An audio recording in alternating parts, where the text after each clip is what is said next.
Hello everybody and welcome to episode 2 of the I've Never podcast with me, Nearly, and Ben Lev-Ell Up, Lovell. Hello.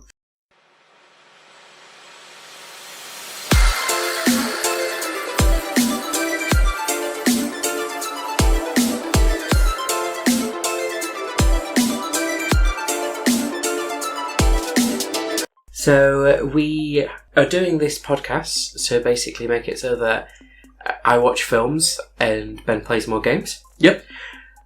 So as we said, we were going to go for a full Stephen King episode, but then I watched The Shining, and this episode is basically now just going to be about The Shining because we found so much, not just about the film and how much I did actually really enjoy watching it, but also just everything around the film. And Ben's found some crazy theories that they watched a documentary about. Oh dear God! But we will get to that particular thing as well. So that was Room 237. I think you ended up watching. Yeah, that was 2 hours of interesting. But anyway, the film. You said you liked it. So you finally watched it. Finally watched it. So, The Shining, one of the archetypal horror films, funnily enough, wasn't very well received when it first came out. No, critics hated it. Stephen King still to this day hates it. Yeah, it also was nominated for a Golden Raspberry Award. Yep. Which was basically for the worst film of the year. So it's okay, there is hope for Catwoman yet. Along with Shelley Duvall, was also given that Golden Raspberry as well. I don't think she actually won it, but she was nominated for it as well. For being literally tortured. Yeah, so we'll get into that, but the film itself, the score of that film, because you don't actually hear much of it come through, a lot of the time. So most of it's kind of in the beginning or any time that the character Jack is in the film. But before we get onto that, let's talk about the plot of The Shining. Yeah, so obviously it's fresh in your mind. Mm-hmm. Tell us what you thought of the story, Jack and Danny. So I've never read the book, but I know that it doesn't really follow the book. I know that the book is meant to be about an alcoholic writer who goes away to a hotel and then ends up going insane, basically. But this one is more... It seems to be very, very similar, but just isn't written in the way that Stephen King originally wrote it. So what happens is there's a period over the winter in the Overlook Hotel where they need a caretaker or a janitor to be able to look after the place and make sure that it doesn't freeze over. So they hire Jack Torrance, the main character, who takes the entire family with them, which is Wendy and Danny, their little son. As they're going there, they kind of notice some weird things going on with Danny anyway, the little kid, because he has a little friend that he speaks to, which he uses his finger to basically show that that's happening. I love the gesture. Yeah, we need to get some sort of animation on there for that. Yeah. And when they get there, Scatman Crothers, when I first saw his name in the credits, not knowing who he was, I was like very quickly thrown out of what was going on because I had to go and check who Scatman Crothers was. But I'll get to who Scatman Crothers was because unfortunately he did pass away as well not long after filming. They find him, he's the head chef at Dick Halloran, and he seems to have psychic powers, which he calls The Shining. And he explains that he had this psychic power with his mother, that they could speak using their minds, and Danny seems to have this power as well. Before they get to the hotel, they're all told about something that happens with the old janitor, who basically went insane, murdered his family, chopped them up into bits. And basically it's kind of playing out to us, even from the start, that this is probably what's going to happen to the family. A lot of foreshadowing. A lot of foreshadowing all throughout the start of the film. And then, basically ghosts slowly drive Jack insane, and then he attempts to murder his family, only to end up dying in the frost. Those cheerful films that, just get us through the winter. It's as a story, it's very, very simple. Yep. The way that it's filmed is brilliant. The cinematography in The Shining is it's a masterclass. Oh, I can't even think. Just the level of detail that Kubrick went through, because it is a Stanley Kubrick film. Yeah. Who was known for his very, very particular nature, I'll put it that way. Yeah, he was quite synonymous with his way of doing things, and I'll be honest with you, I think it's quite obvious that if he were doing films nowadays, they wouldn't get made. No. It would not be in a very different culture than we're in now. I've got to say, as much as I love The Shining, though, I'm gonna say an awkward thing, but I don't think it's my favourite film he's ever done. Kubrick. Yeah. What's your favourite film? Kubrick? Clockwork Orange. I have to agree. Yeah. Because I have seen Clockwork Orange. Oh, thank God for I that. have seen I was Clockwork waiting for you Orange. to say you hadn't seen it, and I was going to get angry. I was tensing. No, I have seen Clockwork Orange, and I have to agree that it is a masterpiece of film. Yeah. Because with a very, very violent nature. Yeah, I think that as much as it doesn't stick to the story too much as Stephen King would have liked it to, I think that with Clockwork Orange, you could tell that he had his freedom from start to finish. Yeah. But that Kubrick is one of those very... Whenever you see one of his films, it gives you a lot to think about, and you need to watch it more than once to fully appreciate it. Definitely. So, with The Shining, there's very, very interesting things that kind of came through. There's very unsettling music, and they kind of used a method of how to pluck violins to make sure that every single time the music was coming on, it was an unsettling moment. But then throughout the rest of the film, it's just silence. And the only thing that you can hear is just the noises of the people that are there moving around, so just the family. Which brings back this really kind of eerie just knowledge that there's nobody else in this hotel. Yeah, I think it plays on your subconscious as well, because when you watch a film, doesn't matter how... I mean, it's not so much now as much as well, but like films were, back in the past, particularly in this era, defined by their music. Yeah. I mean, there was the soundtracks that stick with you for years, and you're hearing like, oh, that's the Star Wars theme, it's Jaws, that's Jurassic Park, the list goes on. But so in your subconscious, you're expecting the music. I think you're expecting those overtones of sound, and to play on silence and the volume and the value of silence, I think is huge and very underused nowadays. In terms of sound engineering, it's absolutely great. There's only one film that I can think of recently that's comparative, and that's Joker. I knew you were say because that. Joker has that sound. I mean, we wouldn't have known because when we went to go and see it in the cinema, there was like a hand dryer playing the entire time. But we had to. I saw it again, so had to have a second viewing of it just to make sure. But yeah, the silence in the Joker as well, which I know we've both seen, but we're going to do an episode on because we have to do an episode on Joker. I am so fine with that. Yeah, so if you're listening and you've not seen Joker, please tell us so we can yell at you, and then we'll feel like we've completed the episode. Yeah, we'll get somebody in. We'll get a guest in just for that episode. If I haven't seen it, we'll yell at them, make them see it, and then realise why they should have seen it. Yeah. So I hope.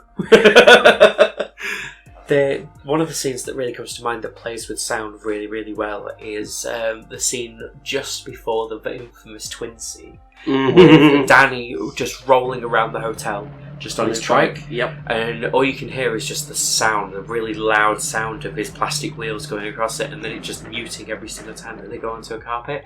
And if it was a modern film, you'd find something just weird and supernatural happening in the background every single time that happens. A bit CGI. A bit CGI, but just because it's the 80s and it wasn't there, it's just so pure. You kind of get it. Just because for some reason that just horrifies me more. Yeah, I think the thing is, it's called the uncanny valley. With films, is with CGI is a part of your brain, unless the CGI is phenomenal. Like Logan's a really good example of when you just can't tell what CGI and what isn't.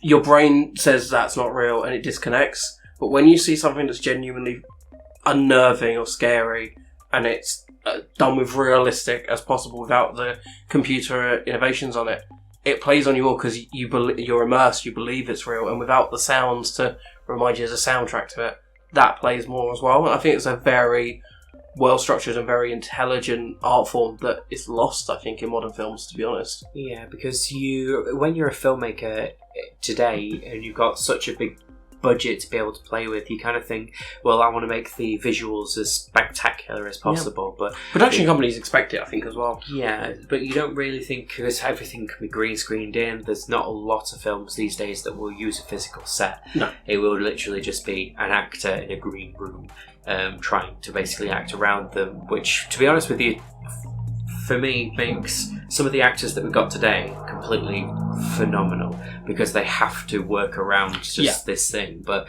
you can just tell that you've got some award-winning acting happening in this film as well, The Shining.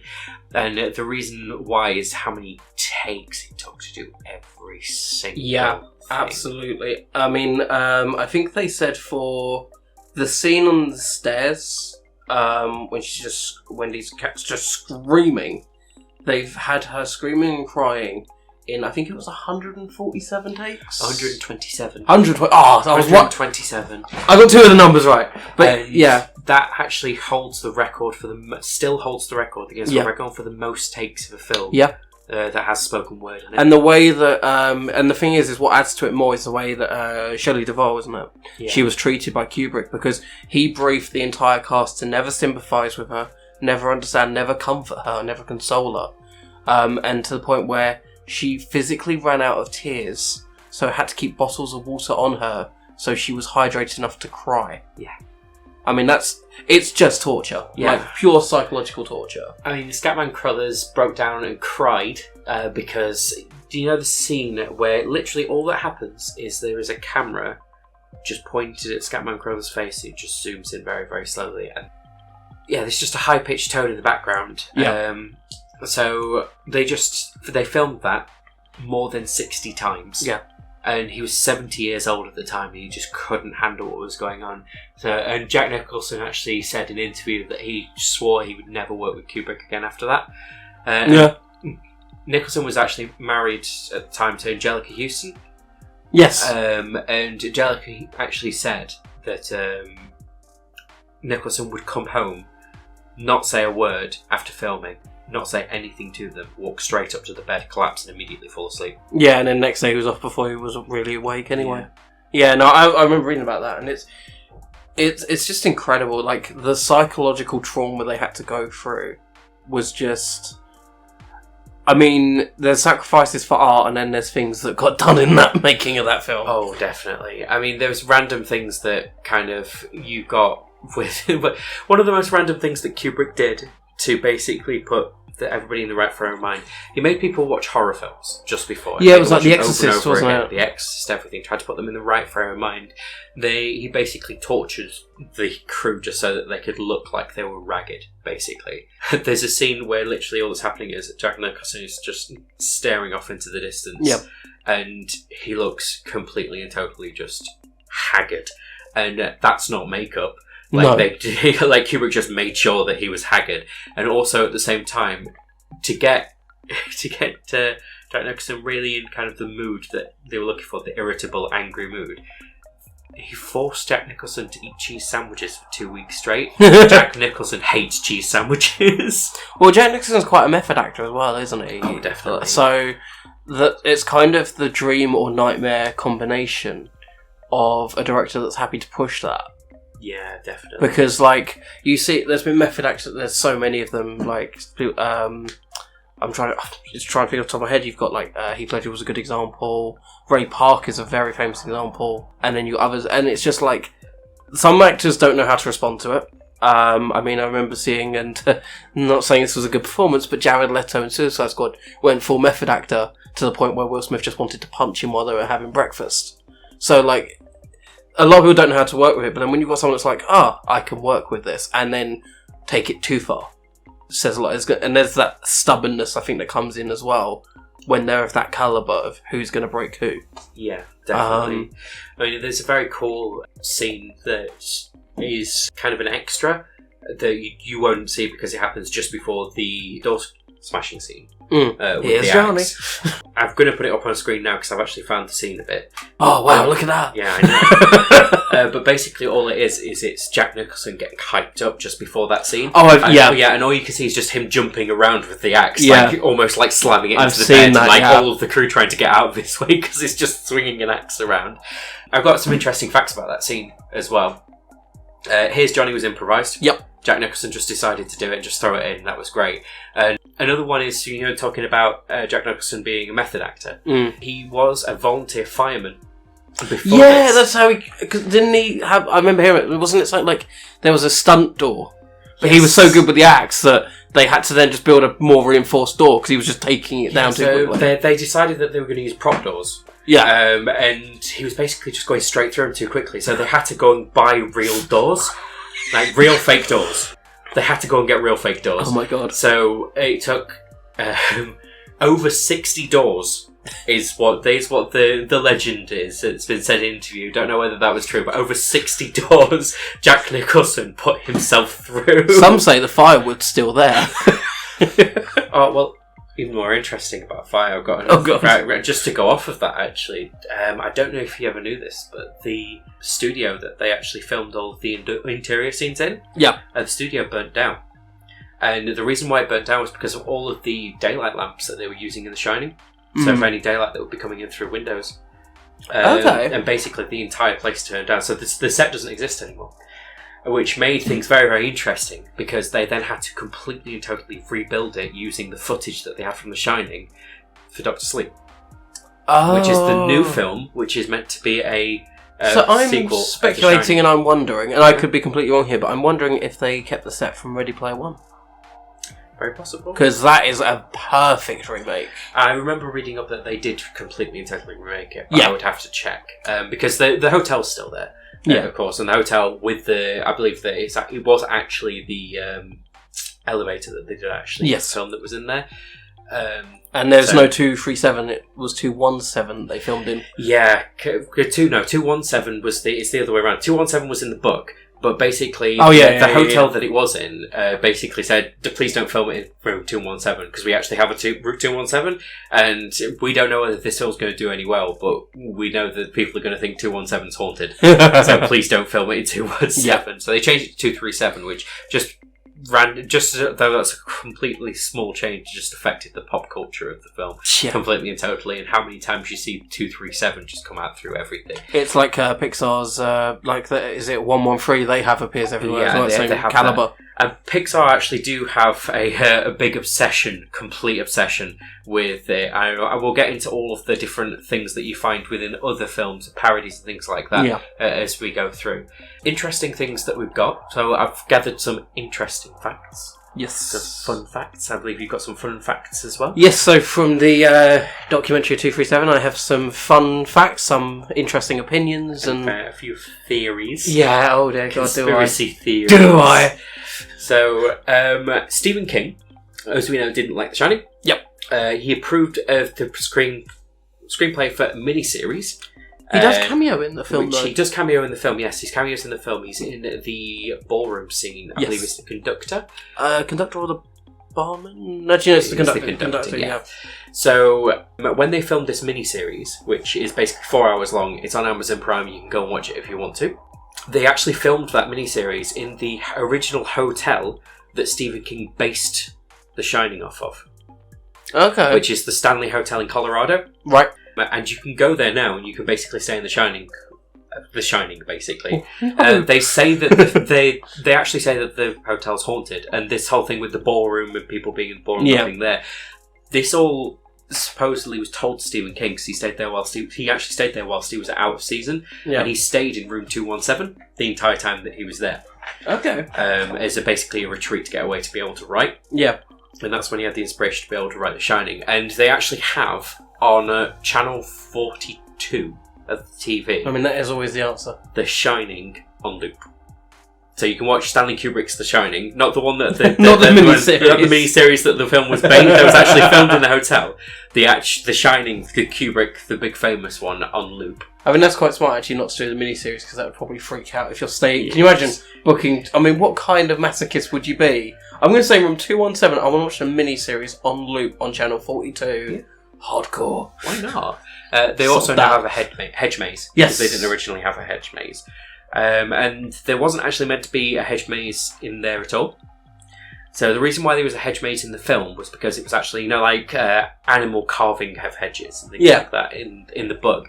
And basically they were the weeping angels, like from Doctor Who. Right, okay. So every time you turned around, they would get closer to you, and if they got close enough, they would attack you. But basically because the budget that they had, because they only had 19 million to make it at the time, which I think would, with inflation, would be about 23 million in today's money. Around about. They didn't have the technology in 1980 to be able to make that happen, especially with that budget. That's crazy. What was another one then? So yeah, the film earned $47 million. Yep. Which sounds like nothing. And in terms of about inflation, 250% profit. So. Yeah, well, in terms of inflation, it's made $147 million. Yeah. So it's doing nowadays very, very well for itself. So as I say, it's the Timberline Lodge. If you ever want to try and find the hotel The Shining was actually filmed in, I think they still have the carpets, which are very, very famous. And everything else is in that soundstage in London. And as I say, burnt down. That part of the studio burnt down, but they rebuilt it. They made the ceilings higher, and then they filmed Raiders of the Lost Ark in there. I mean, that's a change of tone there, isn't it? Just a little bit. Definitely. So, have you got any so before I get on to some facts I found out through an interesting documentary, because that way it was something for me to watch as well and add into the conversation a bit, because I'd seen Shining a few years ago. I saw it with my dad as well, actually, not too long ago. But there was a cool fact that I found out, that little Danny, that played Danny, obviously it was his first acting role, but for everything Kubrick did to everyone else, he did the opposite to Danny. He cherished and looked after that kid, right? To the point that Danny didn't know it was a horror film that he was in until 11 years later. He thought he was in a drama. The scene where Shelley Duvall's carrying him away screaming, they use a dummy so that he doesn't know they're screaming and horror. He was like in his trailer or something. Yeah. And then only when he was older was he shown bits of the film and told, actually it was a horror film. It's one of the most iconic horror films of all time. 11 years later, he watches it. Yeah. Like when he was in his mid-20s. Yeah, and he said that, when he was there, he had no idea. Yeah, and Kubrick was lovely to him. He like looked after him, made sure everyone was like talking to him, chatting to him. And it adds on to the theory, which I did see there, that all along, it's Danny that's controlling everything that's happening. He's the one that's like possessed, and actually, a few of the things he does, talking, and the scene of him playing darts is referred to a lot as a what's going on there kind of thing. And there's always that kind of unknowing. But so some interesting things with the cinematography of the film. So a lot of people talk about, whenever Kubrick is mentioned, is what are the underlying terms and reasons for what he films, because there is nothing in a frame of a Kubrick film that's not there for a reason. That's his that's his system.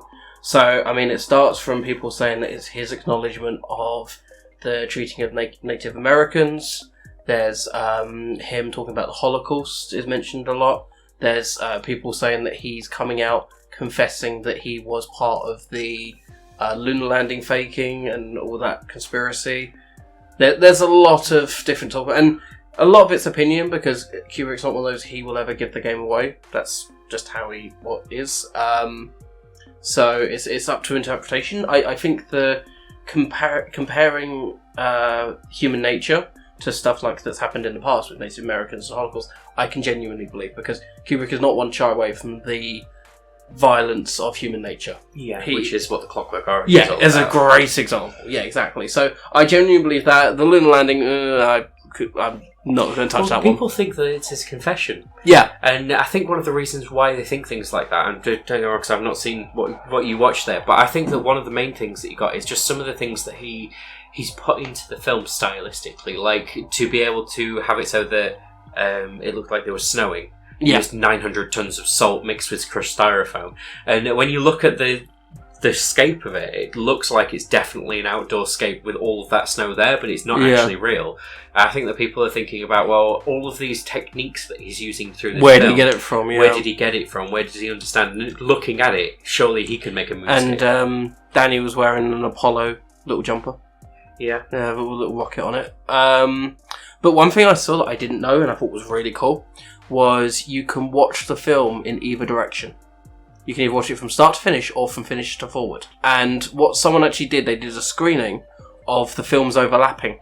So it literally had, it was very clever how they did it. They basically did the backwards to forwards in the front, but at a 50% opacity. So you could see through it to see the film in its correct order. And there's stuff like, for example, when you see the camera pan out at the end of, spoiler, the picture, where obviously Jack Nicholson's character is in the ballroom. As it pans and gets to that moment, it perfectly lines up with Jack Nicholson just above it, in the text of the credits, and his car perfectly in the frame. But what the other cool side of it is there's a lot of very cool cinematography moments, and Kubrick has said you can watch it backwards. But the other side of it is it then tells the story at the end, or I say the end, but when Shelley Duvall's been shown around the kitchens and told the story, it's actually her being told what's happened to her. and they're just on a cycle. Oh. And the reason people believe that is something that Kubrick did that was really cool, is if you actually try and map the tour she goes on, it doesn't work. Like, it's physically impossible for a building to be laid out how she's taken. Basically, she walks from one room into another in the hallway, and then it I'm directing my hands here, this is going really well for a microphone, but it doubles back and then she turns right again, where she couldn't, because then she would be back in the hallway she was in before. Yeah, there was a big thing that people were saying that all of the interior shots of In The Shining, they just don't make sense. Yeah, and it's just because completely on purpose. They're trying to make it so that the scale of the building just looks weird from the outside as well. So, for example, when you see Jack Torrance right at the start going for his job interview, and there's a window in that office, there can't physically be a window in that office because that room is surrounded on all sides by corridors or other rooms. So there's all sorts of just weird little things about the layout of the building where nothing kind of just makes sense. Yeah. And it's just to lead to that whole, this place is weird and it's haunted and there's something definitely wrong here, and there doesn't seem to be any sort of escape from the building. It's just incredible. And yeah, I think even if, like me, I'm not a massive horror film fan, but The Shining is that film I think everyone should see. Just appreciate the style of it. Stephen King hates it. What was he quoted? He said he described it as a fancy car but without the engine. Ooh. Literary burn. Well, Kubrick didn't even read the screenplay that Stephen King wrote. He basically said that Kubrick said that he just didn't like Stephen King's writing, and then said that he was going to make a film for Stephen King. Funnily enough, can you imagine if Christopher Columbus said that about J.K. Rowling all those years later? I know, right? So, other cool things that kind of go throughout the film that you might not notice is that this colour red is in every single scene. So, you just got that weird flash of red throughout. Also, just because of that, so the MPAA, the people that deal with the Film Association in America. Basically, the BFCC here, isn't it? Yeah, BFCC is ours. So they don't allow blood to be shown on trailers of anybody that might have seen of all ages in the 80s. So I was going to say, nowadays that's changed. Yeah. So laughs in Deadpool. Kubrick just persuaded them all that the blood was rusty water, and they just believed him. And they just got it straight on the TV. So that's incredible. The film is just absolutely amazing. It really is. Well, they had that problem with Psycho, when they did the trailer for that, because yes, it was black and white, but they had to be very careful on what they showed and what they didn't, and it was very difficult. Yeah, it's a challenge that happened a lot, and I don't know when it changed. I want to say it was the late 80s, early 90s they shifted that away, but I would have to check that. I'm not 100% sure. Yeah, we can check on that. But as you were saying about Danny earlier as well, not knowing that he was in a horror. Yeah, bless him. Bless him, he's older than me, but we'll ignore that. Well, he isn't in the film, so we'll just take it. Yeah, we go. Yeah, we're just time travellers just peering into the past, that's all it is. Just is that what movies are? Oh, God. Get philosophical here. It's too late for that. So, yeah, as you say, Danny isn't... Danny didn't know that he was in a horror, which actually meant that I think it's 2007 or something, and I'll make a link in the description. But hit that subscribe button when you find it. Please do. And hit that bell. I'll put a link in the description of a trailer that somebody made, which was basically the happy version of The Shining. Oh, is that like the horror Home Alone that was made? A little bit, yeah. I love those. Basically what it is it takes it all as a thing where Danny's looking for a dad. And they go to this hotel, and basically they just dubbed in this one bit just to make it so that it all tied together. There's upbeat music. It's got all of, like the wacky bits. It's got the normal bits of the film. They just made this really nice, happy trailer, and they've just put in halfway through it, "I'm your new foster father." Oh God, that's amazing! It's really, really cool. It's in the description. Please do watch it because I will check that after this. And then I'm going to comment what I thought of it in the comments below. Yes, definitely. I got this, so I've learned this YouTube. You've learned the YouTube. Yeah. You definitely learned the YouTube. From every YouTuber I've ever seen. So references and parodies. Yeah, so the one big one that always brings up for everybody's mind, and you'll see it on the screen now, which is The Simpsons Treehouse of Horror 5. My number one spot, to be honest with you, for parodies that came out of it. Which is where Homer takes his family to look after a hotel. That basically looks like, and he just looks like Jack Torrance in the film. Basically, it's when he goes teetotal by force. He goes teetotal by force. He finds out there's no TV and no beer at the retreat, so he writes all over the walls, "No TV and no beer make Homer go crazy."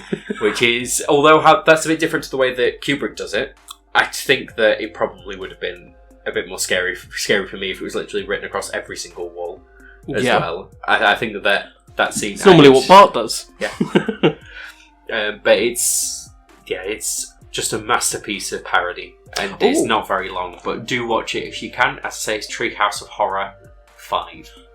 Just on this point before, just a quick segue, which is my thing apparently. The typing of All Work No Play was written in every language for the release. Yes, and it was written in different ways as well, because Kubrick realised that it wouldn't have the same impact in different languages if they look at that, even if they re-recorded the audio. Oh, have you got it here? I do actually have what each one was. Oh! It was All Work and No Play Makes Jack a Dull Boy was English. Yeah. In German, it was Don't Put Off Till Tomorrow What You Can Do Today. Spanish was Although One Will Rise Early, It Won't Dawn Sooner. And in Italian, it was He Who Wakes Up Early Meets a Golden Day. It's like all famous sayings of each language. Yeah, they kind of had it so that it was... the reason why they put it the way that it was they tried to get a kind of feel of the morning was coming, basically, and he had something to do before that morning came. Because when the final scene of the film is that he's frozen, and you can see it, and that's the morning, and that's the end of it. Similarly, and we're going on another segue here, away from the parodies point. Yep. Did you know that there was an alternative ending that has a screenplay but was never filmed? No. So what happened was there was an extra scene at the end after the whole ballroom. Wait, I think it was the ballroom scene, or it may just not be. Not the photograph. So it dissolves away from him being frozen, and it's got Wendy in the hospital, played by Shelley Duvall, of course. Yeah, of course. And a lieutenant at police comes up to her and it tells her everything that you told us. We couldn't find anything when we went to go and check. So, but basically, what they're basically saying was that did it happen? Did it not happen? Has he disappeared? American Psycho kind of thing. Was it ghosts? What's going on? And basically, Roger Ebert, the very famous film critic, basically said that Kubrick was wise to remove that epilogue because it pulled the rug one rug too many out from under the story. So I mentioned it briefly, but have you seen American Psycho? I have seen American Psycho. Okay, good. Because spoiler, same thing happens there. Did he? Didn't he? What was going on there? And I love that. I like the idea of coming away from a film with more questions and answers. Sometimes it depends on the stylist choice of the film.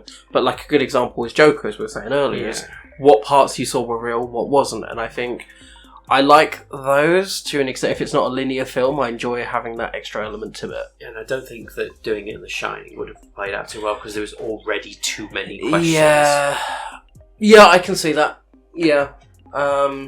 It's very difficult to say, I think, because where it's such an iconic film, the thought of changing it as much as Stephen King probably wants to, I just don't think it can happen. No.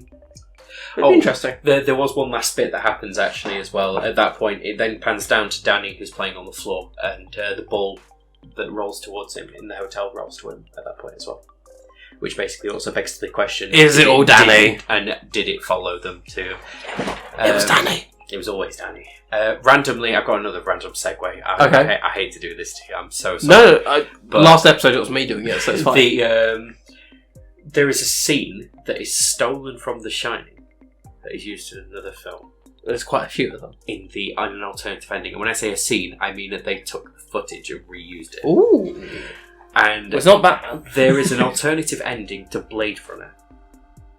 There is a happy ending to Blade Runner. I know about... Did they use the footage? I know of it, I haven't seen it. So it's got it so that you can see like it goes to the sun rising over the hills and everything. Yeah. They reused the footage of the car travelling to the hotel because you could even see the yellow car at the bottom of it. Ah. So Blade Runner has, if you're watching the alternative version with a happy ending, has a scene from The Shining in it. Damn. Oh, that actually makes me wonder now. And this kind of links in with the thing of footage. Kill Bill Volume 2. Yes. I know random. Now you're throwing me back. I know random here, but like my brain's just connected to the visuals. But there's the scene at the beginning when and at the end where the bride is driving along the hills to get to Bill's house.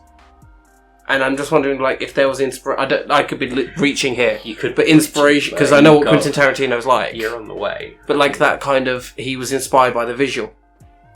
Very possibly. Because if she's going to House 2 Kill Bill, that's her destination. That's the one path she was on. Yeah. I could be completely off there, but I get you with that. I completely agree that that's a very good point. And when we start getting through to our Tarantino episode, I can't wait for Tarantino, which is definitely coming, because I think that with my Tarantino episode, there is a reason why I'm saying mice, because there's one film that I really want you to watch that I know you haven't watched. Which one's that? Have you ever seen The Man with the Iron Fist? No. It is a film that Quentin Tarantino made. Again, just off on. This bit's going to get cut to the end. It's fine. No, it won't. Quentin Tarantino made about the blacksmith, because you know how Quentin Tarantino writes his characters. Yeah. And it's all set in a very, very weird Japan. Okay.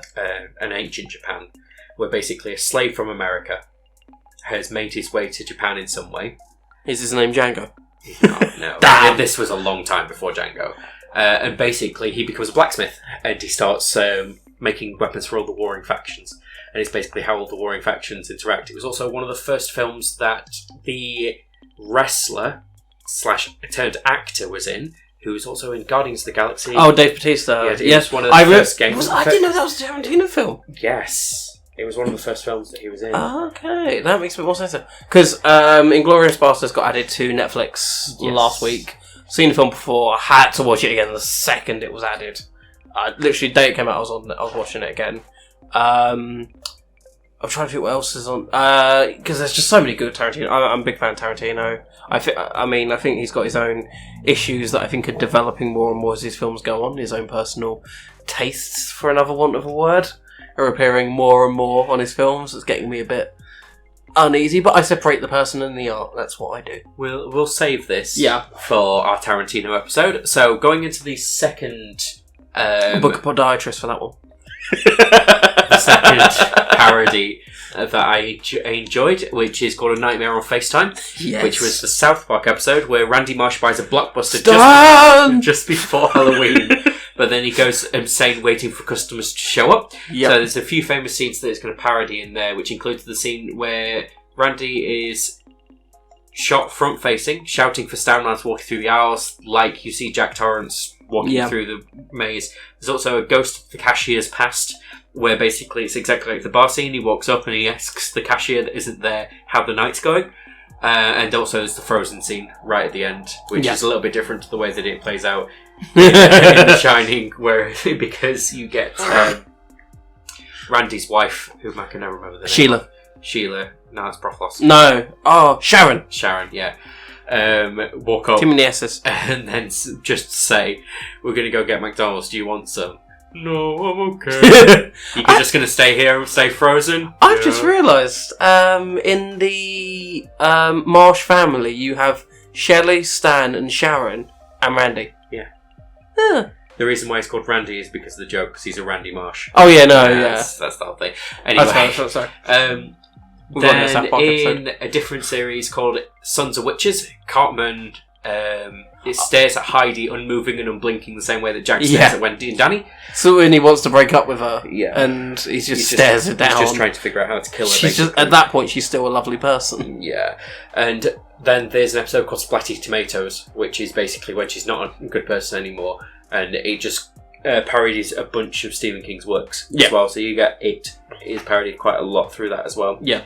All the things he's written are so iconic. Like, everyone, I think, can name several of his books or famous works very easily. Definitely. But yeah, no, and we've already said we'll probably end up having to do a Stephen King episode for everything else at some point. Yeah, because I thought Stephen King episode would be great, but I bet as soon as I watch The Shawshank Redemption, we're going to probably have a full episode on that as well, because I still need to watch The Shawshank Redemption. I am well aware of your mistakes. So, the one last big thing, I mean, there's a short one what I kind of wanted to talk about where there's things in games like in Mortal Kombat and one of the new ones, Johnny Cage tears through somebody's chest and says, "Here's Johnny." Yeah, I watched all the fatalities and I was like, that's amazing. There's also a full IKEA advert where there's a kid called Danny recreating a loud tricycle scene going throughout a IKEA. Is that one of those banned adverts I think I've seen? I think it may have been banned. It was very, very good though. I actually enjoyed the advert. Did it make you want to buy a cabinet? It made you... Definitely, yeah. Why not? It's a haunted cabinet. It's cabinet 237. And talking of 237 and all the references that you get at 237. Yeah, we touched about this earlier, didn't we? Yeah, so Pixar. There is They a don't few care. directors in Pixar who are obsessed with The Shining, including the director of Toy Story 3, who I don't have the name of here. It was Lee Unkrich, yeah. Liam And Toy Story 3, I'm sorry, should have been the ending. Toy Story 3, is that the daycare It's one? the daycare one, and then 4 is the fairground one. So 4's good. I didn't hate 4, but the ending of 3 was more satisfactory for me. Yeah, I'll give you that. So, moving on. Yeah. So back to horror. Yeah, so the director of Toy Story 3 is a massive, massive fan of The Shining. So in the first Toy Story, Sid's house, the carpet is the same as the carpet in The Shining. Yep. The other references that you got is in Toy Story 3, where the license plate of the garbage truck is RM237 for room 237. Woody IM's another toy who's online called... Was the garbage truck, was that the one that Sid worked on? Yeah. Yes. Which links together as well, because Yep. obviously he had that. And I just had to throw that in there. there's another toy that Woody's IMing called Velocity-Star 237. The model number of the security camera in Sunnyside Daycare is the Overlook R237. The intercom in the security system in the daycare is the exact model of the one that Wendy Torrance uses in the film The Shining. Oh my god. And next to it's a tissue box with the carpet pattern on it. And outside of Toy Story and other Pixar, we've got in Finding Nemo, you get the Here's Brucey whole thing. In Coco, this one is so obscure. I've not seen Coco. If the director didn't... Oh, have you not seen Coco? Coco's the only Pixar film I haven't seen. We're picking that up. That's going to be an episode, because that's one of my favourite When we do a films. Pixar episode, sorted. Oh, definitely. So, in Coco, there's a dog called Dante the dog. Okay? And he's a street dog. Right? And the first scene that it comes in, the dog's asleep on the ground, and then it suddenly wakes up and it goes off, basically, to go meet Coco. And in the background of this scene, there is an axe stuck in a tree stump. Okay? And next to it is a red metal storage drum. Okay? And the director confirmed completely that he put it there on purpose, right next to each other, because the axe is an exact model of the axe that is used in The Shining, and the red metal storage drum is a red drum. Oh, Red which, rum. funnily enough, Red rum! Stephen King didn't realise Red Rum was Murder Backwards until after he wrote it. The whole Red Rum, Yeah. Stephen King didn't realise that until after he'd written it. That's what it was backwards. He wrote... Come on. He said he wrote Murder. Right. Saw Red Rum, was like, oh, I'll put that in the book. Oh, right. So So- he wrote Murder. And He wrote Murder, sorry, backwards, yeah, and then realised how many links it had because of the horse in the 70s and all that. Yeah, there's also the fact that there's red, and red rum. The reason why it's such an iconic thing to me for the story is not only that it's murder backwards. It's that you got the colour red of blood, and then you got rum because Jack Torrance is an alcoholic.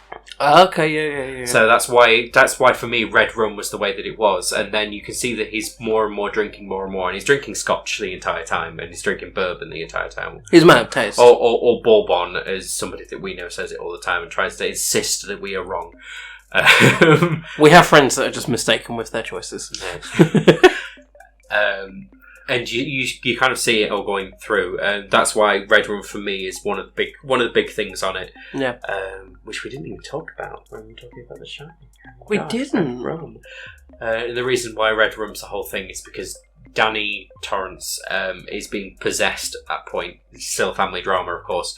Is being possessed by the ghost that hangs out with him and he's just writing. He picks up a knife to begin with, and then just starts writing red rum in lipstick on the wall. Yep. And then wakes up the mother with a knife in his hand, going red rum. And if you can imagine Shelley Duvall, he's just tortured at this point. I feel like she probably wasn't even told. She was she had a nap. She was told that it's probably, oh yeah, he's saying red rum, he's saying red rum, you're going to wake up, and then all of a sudden wake up, and there's just a child there with a knife, screaming red rum in your face. Just want to call him Chucky at this point and just be done with it. Well, Chucky wears the same clothes. Yeah. Chucky wears exactly the same clothes and has the same hairstyle. Yes, just ginger. Yep. Which is red on that one. because of red rum. Probably not. I'm just saying. Well, I think we're stretching. Between that and me with Quentin Tarantino, we're probably stretching. So there's one last theory with Pixar, which you're going to sigh at. Oh no. So, remember how there's a big sect of people that believe that The Shining is Kubrick's confession for faking the moon landing? Yeah. One of the main theories, and the director never really explicitly said that this was the case, but people believe that this is the case. Of course they do.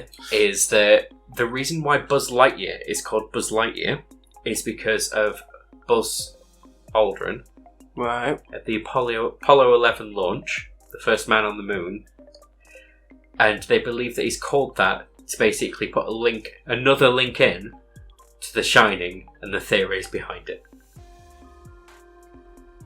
Or just Neil Lightyear just doesn't sound as good. Well, they literally called them anything. Yeah. Scatman Crothers. Spaceman Crothers. Could have been called Spaceman Crothers. In an alternative universe, I bet you there is a Toy Story where Buzz Lightyear is called Spaceman Crothers. Also, I did say something that I was going to say. I did say I was going to say more about Scatman Crothers and who he actually is. Yeah. He is the voice of Hong Kong Phooey. Is he? An awards super guy. Oh my god. Scatman Crothers is probably, for everybody, one of the main and major influences in their childhood, and they wouldn't have known it watching the show. Jesus. And they made him cry. And they made him cry. On that happy note. So, that is everything about The Shining that we know so far. There's probably other little factoids that we've missed out. And of course, if you know anything about The Shining that we didn't cover in here, you can comment down below. And we'll be sure to acknowledge your comment by not mentioning it in our next video, but then just talking about it outside of that and just be like, look, people are commenting! We will notice, acknowledge and love you. We will notice and acknowledge you. I'm not sure about love. I don't know you just yet. But I love all, so, you know, I have to. But on the way down to commenting, make sure as you're scrolling, you hit that like button, you click subscribe, and you hit that bell. Hit that bell notification button to know whenever we upload. At the moment, we're looking at trying to make sure that this is weekly or bi-weekly at the latest. The next one is more than likely going to be a film. Did you just laugh because I said the word bye? Oh my god, we're ending it there. Thank you very much for watching. Like, comment and subscribe. Love y'all. Thank you guys. Bye. Yeah.